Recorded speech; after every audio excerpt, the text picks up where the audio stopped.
ya UG ku chali kankulage ebimu ku ka screenshot kana kadde katambula ku social media nga Bishop David Kiganda asuubiza Lanek n'abo ababadde bamwogerako ku nsonga eno eya UPRS okubanga agenda kubanga abatwala ekitalya mukomera ku lw'emisango gya defamation. Waggulu awo ye screenshot eyo gy'olaba gwe omulungi atulaba era tuliza ku media nga kuliko obubaka bwa Bishop David Livingstone Kiganda nga agamba atya nti nno agenda kubanga atwala Lanek mukomera asobole okubanga ayiga obutakola defamation. Ebirala bingi nyo tujja kubanga tubikutuusaako wano omusango guno guli gutya gugwereddewa biki ebigenda mu maaso na biki ebitambula nga bwe tweyamaano ku media okubanga tukutuusaako amawulire n'ebyo ebikwatagana ku ba celebrities bo ab'enjawulo.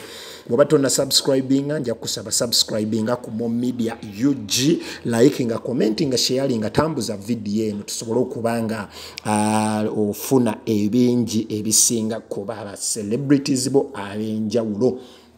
Okay, nga tuvuddeyo omukulu Frank Gashumba avuddeyo n'agamba ye obwabanga Dr. David Kiganda avuddeyo n'agaana okusasula sente za UPRS tamwewuunya y'omukulu gwe bayita Gashumba, Frank Gashumba ayogedde bw'ati. Kano ka video njagala oketegereze era okawulirize bulungi nnyo ka Frank.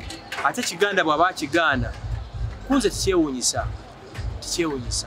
ndwaki ba pastor mu Uganda tebalina nze kyebakola ne kinnewunyisa. Bali banoonya basente, banoonya nkola yonna gye batasasulira mu ki sente. Ne bano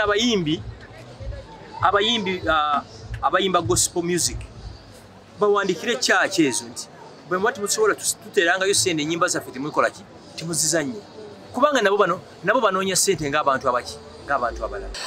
Kyonna kyekiri so kyekyo kyennyini ekitambulira ddala UPRS n'abayimbi ba gospel n'omukulu Pastor David Livingstone Kiganda. Tubaagala nnyo mwe bali kubanga mulaba videos zaffe gisharinge, commentinga, likinga, subscribinga, tana subscribinga gamba ne muna subscribinge